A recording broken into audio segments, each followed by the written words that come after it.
Imagine your next video had a chance to win $100,000. Now, if you use that properly, that is life-changing money. Well, that was reality for these 11 gaming channels that I'm showing on screen right now. Now, if you don't know what was going on here, Ali A hosted a game show that he called Uture. You know, name might need a little improvement, but nonetheless, he hosted Uture, and it was a game show, kind of total Drama Island style. Each week, the contestants went through a competition, and there was a guy voted off each week, and then the winner gets $100,000 plus the, you know, the clout that you gain from being in each episode. I nicknamed this the Clout Olympics, but most of you should know it as a Uture. But nonetheless, that is enough of an introduction. In this episode, we're going to be going over the top 6.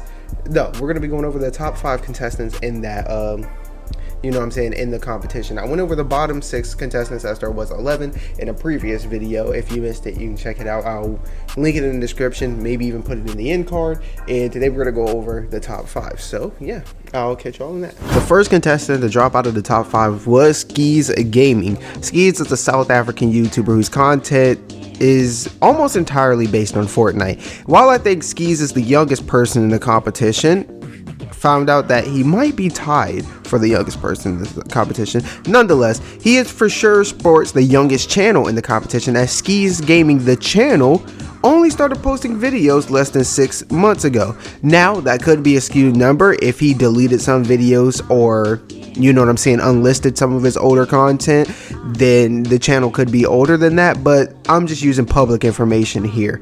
And from public information, his channel is an infant. In transition, Skizzz content video-wise is phenomenal for his age, channel-wise. If you watch the competition, you know, and on the off chance you've seen my reactions to the competition, you've probably heard us say that he has a lot of potential. Well, now it's time to elaborate on this. I feel like a lot of gaming YouTubers will resonate with Skizzz because it reminds us of our younger selves. You know what I'm saying? Channel wise, of course. Skizzz is at the point in time where he's gathering all the building blocks, or I guess the pop culture reference here would be he's gathering the infinity stones.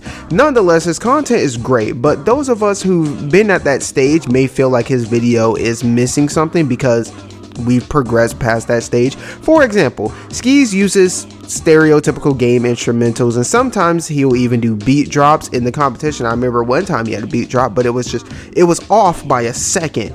Anyways, but personally, there's not enough variety in the instrumentals. He hasn't gotten to that point yet where he has the right instrumental for the right situations, which is a really tough part of video creation, so I don't really hold it against him, and it's something that even I'm still working on 3 years into the game.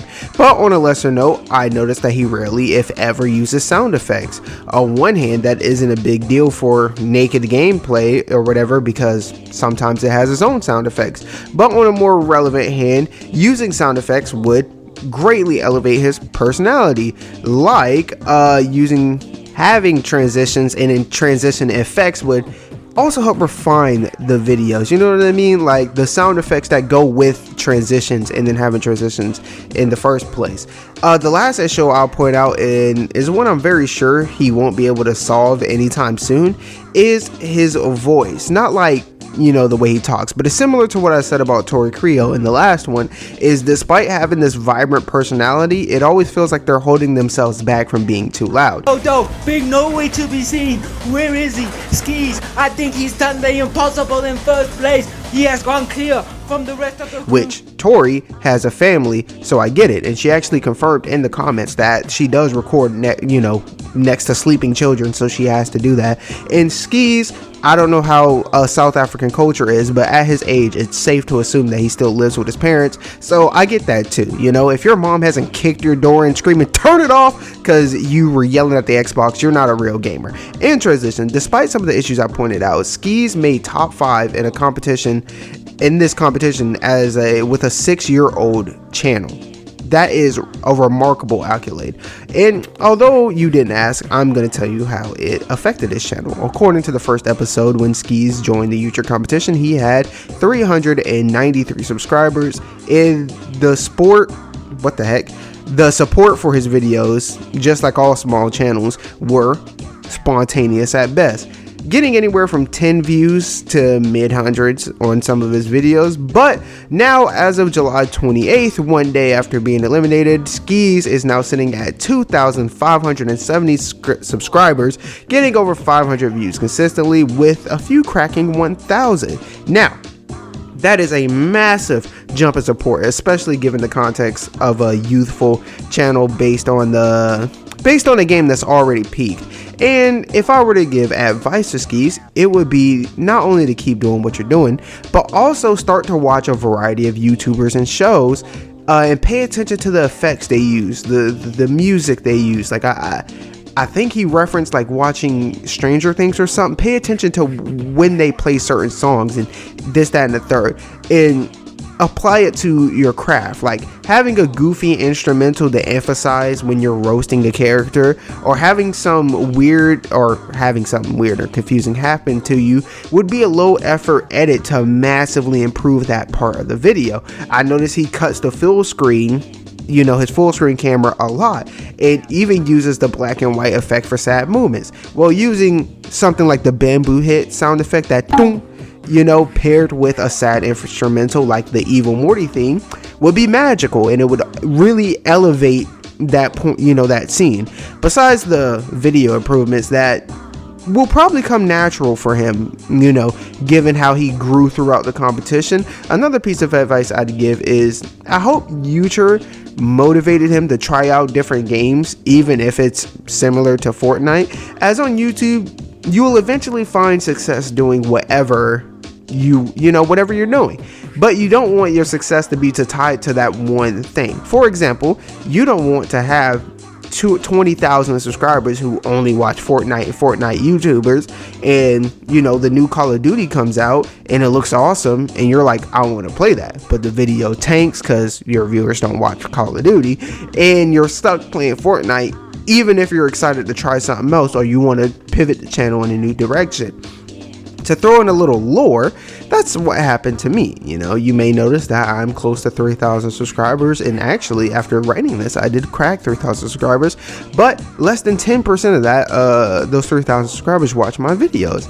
That's because over 2,000, well, I would say more like 1.5 of those subscribers are guys who only watch man videos and man YouTubers. So when I was like, I'm tired of this, let's try new games, try new content, and my viewership nosedived. So don't make the same mistake I did. You're far too creative to be confined to just one game. Week 7 served as the semi-finale for Season 1 of the Uture Cloud Olympics. This week, the top 4 contestants were challenged to create their own Fortnite challenge with the new season. Each contestant came through this week and really leaned on their strengths, but despite great efforts, Mikeeey and Dragtrashly ended up in the Call of Fate, and this left me torn, as Mikeeey is my favorite creator in the competition, but Dragtrashly became the people's champion, as over the week she was always the underdog and had the steepest hill to climb in my opinion, but nonetheless she kept pulling through, so much so that the dude who refers to himself as a garbage can dragged himself into top 4 of a global competition on YouTube. Despite the kind words, I ended up voting for Mikeeey, as I felt he had the better video of the two, and I honestly expected him to wash Dragtrashly in the voting category, but unannounced to uture, me, and even the contestants themselves, this will become a mini battle of the platforms, as Dragtrashly gets massive love on Twitter, relatively of course, and my page was flooded with retweets of people voting for Dragtrashly. Hopefully I can find the screenshots and stuff of this, and I started to wonder if Mikeeey's diehards were numerous enough to combat the amount of support, and long and behold, August 3rd, the battle of the platforms came to a close when Ali A said this: I'm going through to the uture finals is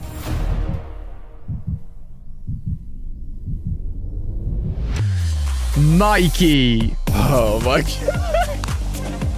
You are in the finals, my friend. How does it feel? I feels like a weight has been lifted off my chest. I felt my heart kind of beating fast. You was definitely making that suspense build up. Unfortunately for her, the drag troopers won enough to beat Mikeeey Samurais, and from there I began a surface level examination of her and how uture affected her channel. So Dragtrashly is a YouTuber, streamer, model, award-winning drag queen, and comedian. Breathe. Alright, starting with her YouTube channel. Dragtrashly, the YouTuber, or the channel, is a 5-year-old variety gaming channel. From what I see, drag posts mostly series content on her channel. From a brief run through, I saw GTA 5, Sims, a reaction series, and a buttload of Dead by Daylight. As for the YouTube content, drag has a simplistic approach to creating a video. It kind of just fades in, boo-bop, Millie Rock video over, and it feels like her earlier videos take the approach I started with. You know, they may not have the best video, like I may not have the best videos, but my personality is more than enough to captivate an audience, and for her that holds very true. But I also get the vibes that most of these videos are Twitch clips, in transition, Dragtrashly is actually a bigger streamer than she is a YouTuber, and this was more unexpected than surprising, as her personality and commentary style screams Twitch. And as I said, or on said platform, drag is hovering around 25,000 followers, which is colossal for Twitch. On here we can say she streams frequently, to say the least, but that's about as far as my understanding of Twitch goes. So we're going to transition back to YouTube after joining uture. Just like Melaprilla, drag's videos take a massive leap in quality. I'm talking subtitles, camera edits, green screen edits with sound effects, something I don't even have, and she even started throwing music into her videos. Overall, if I had to rank her videos based solely on what I saw via uture, drag makes B-tier videos, which is definitely well above average. But when we get to my advice for her, you will understand why I think her having B-tier videos is unsustainable. Anyways, in the meantime, before joining uture, Dragtrashly had 5,666 subscribers, getting approximately 1,000 views per video, looking at her most recent series. But now, at the time of writing this, the day after her elimination, Dragtrashly is sitting at a devilish 666,000 subscribers, getting a consistent viewership between 600 and 2,000 views per video. And interesting enough, her shorts are doing very well. Pause. And admittedly, outside of netting 1,000 new subscribers, it appears uture didn't help his channel viewership too much, but the videos I screenshotted peaked at said numbers over a period of time, some of them being 3 months old. And not to say her videos haven't peaked already, but from this perspective, her videos are hitting the or approaching her average viewership quicker than usual. But then again, the only person that can confirm or deny that is Dragtrashly himself. In conclusion, if I were to give advice to Dragtrashly, it would be to simply take the Tim the Tatman approach to content creation. Not to say it's easy, but it's objectively easier to grow on YouTube than on Twitch, as YouTube has an algorithm that will bless you from time to time and can be manipulated to bless you even more. In comparison, Twitch does not have an algorithm, and it's, to put it simply, it's a clout fest over there. Now, obviously, it doesn't take a massive amount of time, I said that so backwards. Now, obviously, it would take a massive amount of time to stream on Twitch, then turn around and make a YouTube video out of it. Well, this is where the Tatman formula comes into play. Aiden Ross did this, and you're seeing this more as more streamers start to do this and plug channels and this, that, and the third. Essentially, you stream whatever you're going to be streaming. Then you take the best movement from that performance, best movement from the stream, performance wise, entertainment wise, and upload it to YouTube. Now you take whatever the best game is, take the best 10-minute, 15-minute segment of that, and just keep doing that. If you have 2, 3, 4, 5 of those in one stream, then you got 2, 3, 4, 5 videos. All right, let's continue. And upload on YouTube. Now, Dragtrashly admits editing isn't his favorite thing in the world, but there's an easy way to bypass this issue. Tim records a 30-second face cam intro for his videos. They're extremely simple. You explain what's going on in the video, catch a, say a quick catchphrase, then transition into a raw 10 to 15 portion of the stream. You know what I'm saying? Or you could take the simpler approach. Most full-time streamers and channels that can't hire an editor, or some of them have hired editors and still do this. Basically, they create a preset 10 to 15 second intro they use for every video, every single one, and then bam, plug in the raw stream clip. You got a video. It's a great production line for videos, and it's a great way to grow an audience. The top 3 contestants of the Total Drama Island YouTube edition.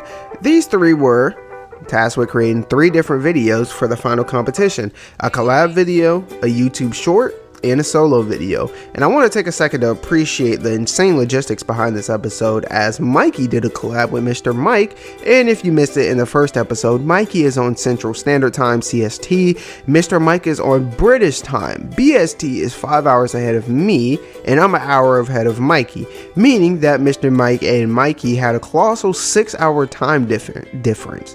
BBelle did a collab with Captain Deadmeat, and BBelle is on Eastern Standard Time with me, and Cap is in Australia. And if we go off of Australian Central Time, it's a 14-hour difference. And last but not least, Archeus collab with Aspect. Archeus is in the Philippines, which is a 12-hour difference from me, and Aspect is in Croatia, and they have a 6-hour time difference, like Mike and Mikeeey. Nonetheless, I didn't get to react to the final competition, but I watched it through once and listened to it a second time through.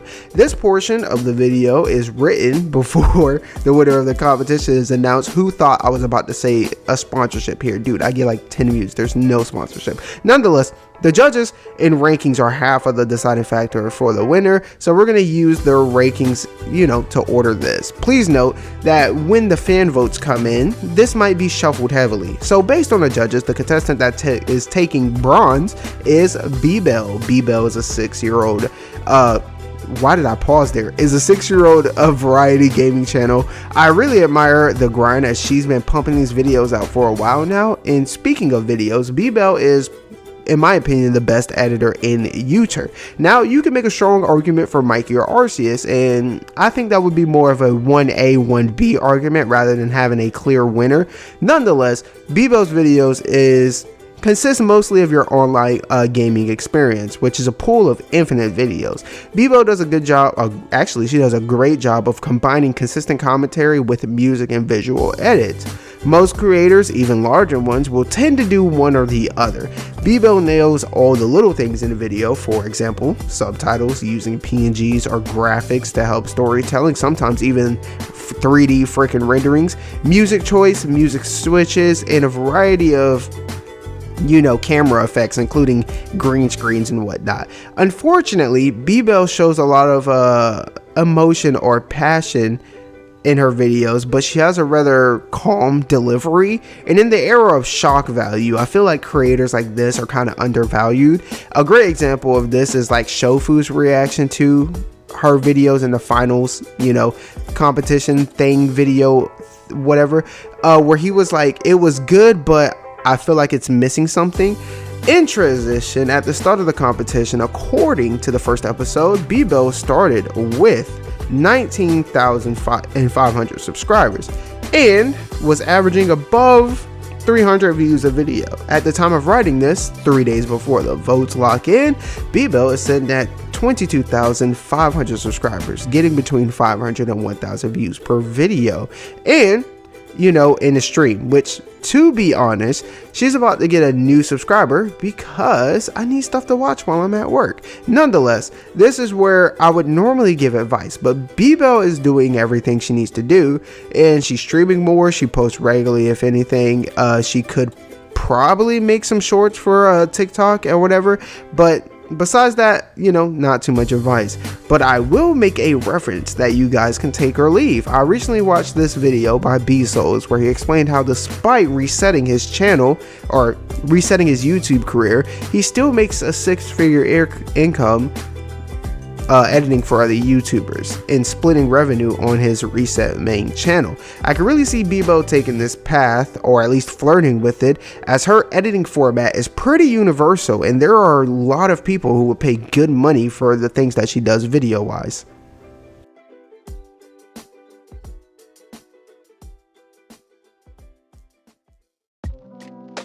So the contestant that took silver in the competition was Archeus. Archeus is a 12-year-old variety channel, by far the oldest in the competition, which in the year before joining uture, focused on Roblox and automotive content, which is a very niche category. But he has sprinkled in competitive games, and with hindsight, we know that he can make just about any kind of video. And speaking of videos, Archeus videos are alternative. That's the best way I can put it. Pre-uture, his gaming choice was, you know, super niche games you probably never heard of, or subsections of bigger games. As for his video format, before uture, based off his gaming videos, he had a standard gaming setup, you know, face cam with a good border, decent mic, and full cam introductions. But you can see sprinkles of the skills he would show off in uture. Speaking of uture, just like Melaperlia, when Arceus joined uture, there was a massive jump in you know, video quality. And this is where I gave him that alternative label, because during the competition he leaned heavily into his voice acting skills and post-production effects, and he only really used his live comm skills to perform as a narrator. And Arceus had the best music choice out of all the contestants. He did a really good job of finding instrumentals that fit the situation and also syncing the music to the video, which is also another very underrated video skill. Outside of one episode, no one really took his approach besides, took this approach besides Archeus, and it really helped him stand out, although some weeks it backfired for him.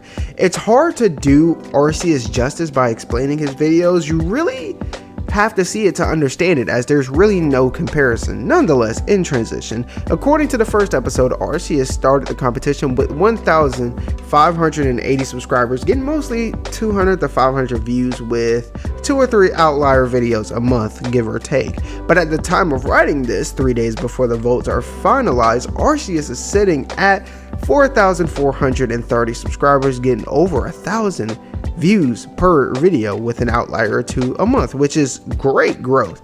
In conclusion, I'm really curious to see where Arceus goes from here. I thought Arceus was one-dimensional, but after looking into his, catalog, this guy can literally make any kind of video and be entertaining. I really enjoyed his gaming videos on uture, and I want to see him live com more because he's actually pretty good at it if you scroll through his videos and you click on some of them. So I'm curious to see if he starts streaming like other creators in the competition, which when I was researching this, he was streaming. It seems like he's in like a pivot stage of his career where he's kind of fiddling with new lanes. So I don't have any advice for him, as whatever I say might not be relevant to the path he chooses. Either way, I think he definitely earned this silver medal from the judges and has limitless potential. If you use process of elimination, you already know the contestant that took gold via the judges' votes was Mikeeey. Now, Mikeeey is a 3-year-old gaming channel focused mostly on indie games. His videos are super energetic, high intensity action episodes that focus heavily on his commentary, sound effects, and visual edits. Given his explosive personality and him attacking a niche category, it's not surprising to see he has some massive videos. Speaking of massive videos, if you pay attention, you can see that his style is influenced or interpolates Cory Kenshin, and in one of his videos you can see him rocking this Cory Kenshin sweatshirt that I'm actually wearing right now. Anyways, to elaborate, Mikeeey does a phenomenal job of commentating while also delivering high-end gameplay. He does a great job of camera edits and not just switching between full screen and, you know, minimize camera, but camera positioning and removing it entirely when it's needed. Mikeeey also had the best use of sound effects in the competition, and his music choice was top tier, arguably as good as Archeus in a different way. Given everything I just said, you shouldn't be surprised that he's the #1 qualifier, but he's also my favorite and my guess on who will win the 100K prize. In addition to that, you won't be shocked to find out that Mikeeey joined the competition with the largest audience, sporting 87,800 subscribers, getting mostly around 10K views per video, but with that audience, he gets a lot of outlier videos of 20, 70, and even 100,000 view videos. At the time of writing this, Mikeeey is sitting at an inspiring 103,000 subscribers, getting his usual 10K views with outliers. But I must say two things. Number one, most of his old videos grew and hit that 10K, and most of the outliers grew over a period of 1 to 3 months, maybe even years. And uture is a month old, you know what I'm saying, or so. Well, at least the competition was a month old, and his videos are nearing, and some are actually surpassing that 10K already. So it's, you know what I'm saying. Second, given Mikeeey's impressive fan base and outlier videos, it's really hard to tell if he grew this additional audience organically, for lack of a better word, or through his own videos, or the additional 13K came from uture. But given how the other 10 contestants were affected and him being top tier in the competition, it's safe to assume that a noticeable portion came from, via uture, and like 60 to 80% of that growth was organic. In conclusion, there isn't any advice to give to Mikeeey. He's doing everything right, but I wonder if he will start to incorporate more than just niche games. Like, will he play Starfield or the new COD, or maybe even Ark 2 when it drops, hell, even Multiverse.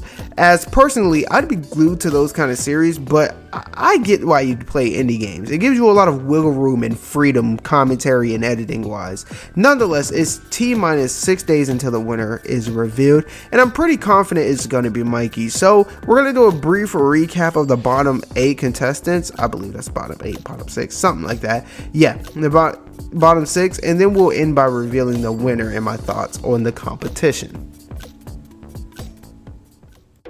Before we jump into the winner of the competition and my reaction and thoughts about the entire thing, I want to do a brief 30 words or less type of recap for the first 6 contestants. Also, this was written this part of the video was written Friday, the day before the winner was revealed, so the numbers might be slightly different when you check yourself, or even when I edit this and post it up on the screen. Nonetheless, starting with Aspect, the first contestant to be eliminated, he started the competition with 21,400 subscribers, and at the end of the competition he has 21,900 subscribers. Since being eliminated, he's uploaded around 26 shorts and videos, with the most viewed being I challenged a random opponent to a 1v1 freestyle match, that getting 1.6 thousand views. The rest of his videos getting around 200 views, as a rounded median to say the least, and that's roughly 10% of his subscriber count, which if you look around YouTube is pretty average, so pretty good. It's a great place to grow. The second contestant eliminated was Tori Creo. She started the competition with 3,420 subscribers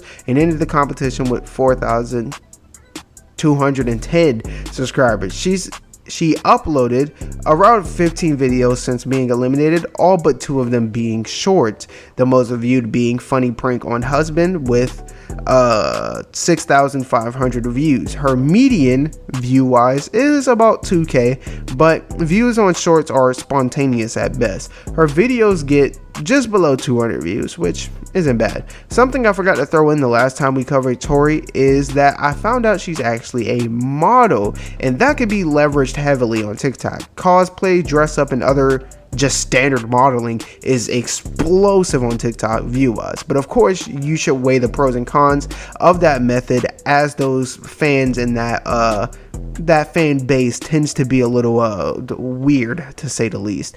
The third contestant to drop out was Captain Dead Meat. Cap started the competition with 4,380 subscribers and ended the competition with 410.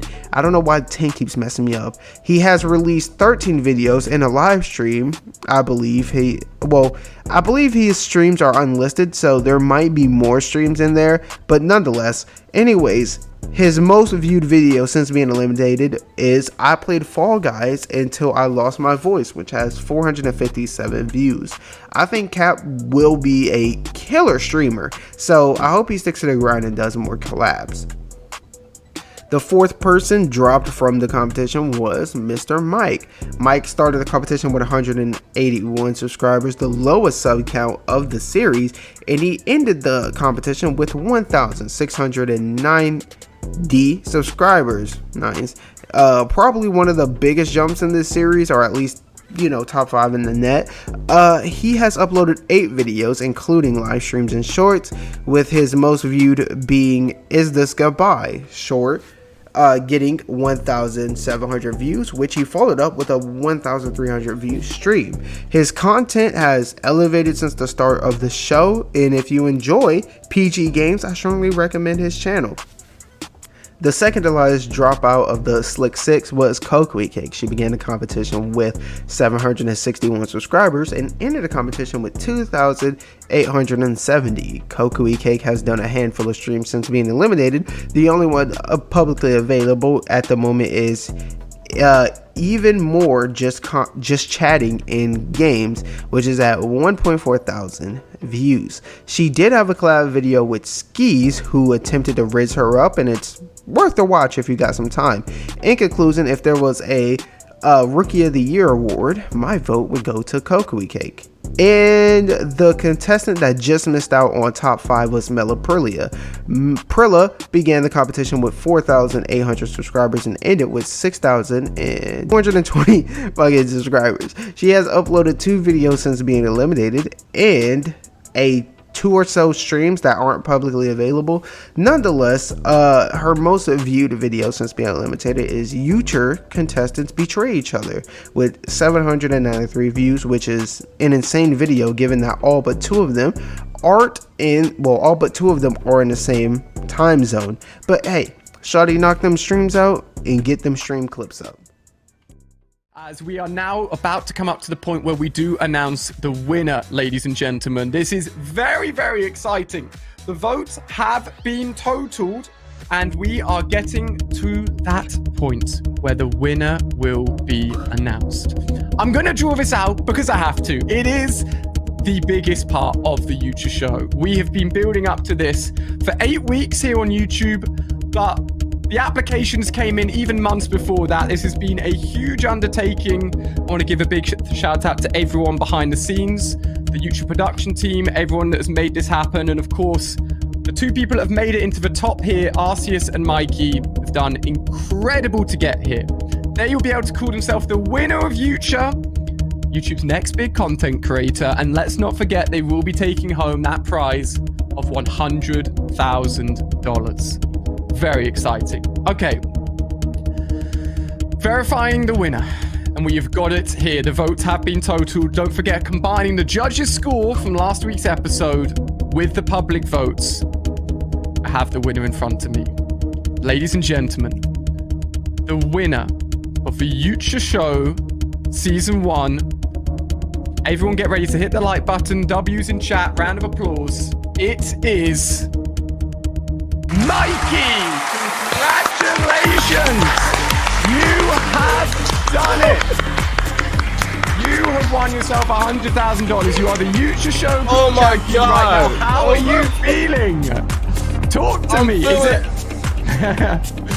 It's crazy, bro. Cause like literally this competition, I kid you not, this competition was like the difference between me and my mom being able to move out this house that we staying with somebody in.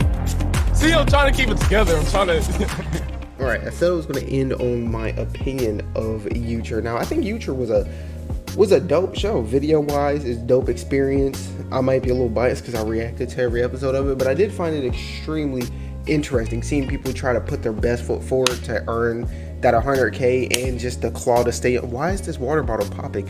And stay on to the show and whatnot, and seeing people, you know what I'm saying? But as for like pros and cons of this show, I think the show did everything well. It was very well produced. They kept things family friendly, which could be a pro or con. I think the logistics behind the show were handled expertly, and I'm honestly very curious to see how they were able to pull this off without missing an episode or even having one delayed and whatnot, and keeping people from accidentally spoiling things before the episodes, you know, went up and whatnot. Also, the contestants did a great job of meeting the deadlines, because when you run a show like this, there has to be deadlines, getting the videos in at a certain time and following the requirements and limitations of it. The contestants did a very good job of doing that, and nobody got disqualified or got nicked for, you know what I'm saying, not meeting set requirements. I'm also curious to see if Uture asked them to keep everything family friendly and for everyone, as I didn't even hear PG swear words in the competition, or even like a muted swear word, which is really crazy. Now, the only knock I had, which this isn't really a knock, it's more of a kind of look out for this kind of thing. This was season 1 of Uture. They plan on doing this further on into the future and whatnot, but I know the contestants that they got came in from submissions. People auditioned to be onto the show, and they basically just picked, you know, the best ones out of the auditions. Well, I think they should really do try to keep the subscriber and the difference in fan base, you know, keep it a little closer. As you know, the biggest gap was Mr. Mike entered this competition with 181 subscribers.